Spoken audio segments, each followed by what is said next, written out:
মহান আল্লাহ রব্বুল আলামিন পবিত্র কুরআনের সূরা বালাদের প্রথম আয়াতে বলেন, লা উকসিমু বিহাযাল বালাদ, আমি কসম করছি এই নগরীর। দ্বিতীয় নম্বর আয়াতে বলেন, ওয়া আনতা হিল্লুম বিহাযাল বালাদ, আর তুমি এই নগরীতে মুক্ত। বালাদের তৃতীয় নম্বর আয়াতে বলেন, ওয়া ওয়ালিদিন ওয়া মা ওয়ালাদ, কসম জনকের এবং যা সে জন্ম দেয়।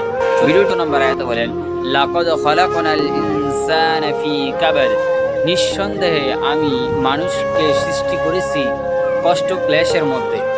পঞ্চম নম্বর আয়াতে বলেন, আয়াহসাবু আল্লা ইয়াকদিরু আলাইহি আহাদ, সে কি ধারণা করছে যে কেউ কখনো তার উপর ক্ষমতাবান হবে না। তাদের 6 নম্বর আয়াতে বলেন, ইয়াকুলু আহলাকতু মালাল লুবাদা, সে বলে আমি প্রচুর ধন সম্পদ নিঃশেষ করেছি। তাদের 7 নম্বর আয়াতে বলেন, আয়াহসাবু আল্লাম ইয়ারাহু আহাদ, সে কি ধারণা করছে যে তাকে কেউ দেখেনি। তাদের 8 নম্বর আয়াতে বলেন, আলাম নাজআল লাহু আইনাইন, আমি কি তার জন্য দুটি চোখ বানাইনি। তাদের 9 নম্বর আয়াতে বলেন, ওয়ালিসানাও ওয়া শাফাতাইন, আর একটি জিহ্বা ও দুটি ঠোঁট। এর 10 নম্বর আয়াতে বলেন, ওয়াহাদাইনাহুন নাজদাইন, আর আমি তাকে দুটি পথ প্রদর্শন করেছি। তাদের 11 নম্বর আয়াতে বলেন, ফালাকতাহামাল আকাবা, সে বন্ধুর গিরিপথটি অতিক্রম করতে সচেষ্ট হয়। তাদের 12 নম্বর আয়াতে বলেন, ওয়ামা আদরাকা মাল আকাবা, আর কিসে তোমাকে জানাবে বন্ধুর গিরিপথটি কি। এর 13 নম্বর আয়াতে বলেন, ফাক্কু রাকাবা, তা হচ্ছে দাস মুক্ত করার। 14 নম্বর আয়াতে বলেন, আও ইতআমুন ফি ইয়াউমিন যী মাসগাবা, অথবা খাদ্য দান করা দুর্ভিক্ষের দিনে।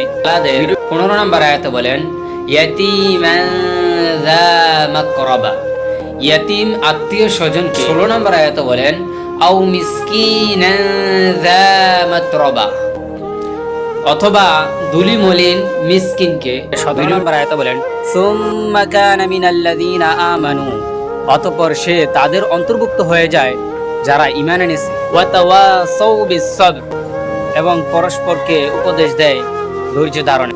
ওয়া তাওয়াসাউ বিল মারহামা, আর উপদেশ দেয় দয়া অনুগ্রহ। 18 নম্বর আয়াতে বলেন, উলাইকা আসহাবুল মাইমানা, তারাই সৌভাগ্যবান।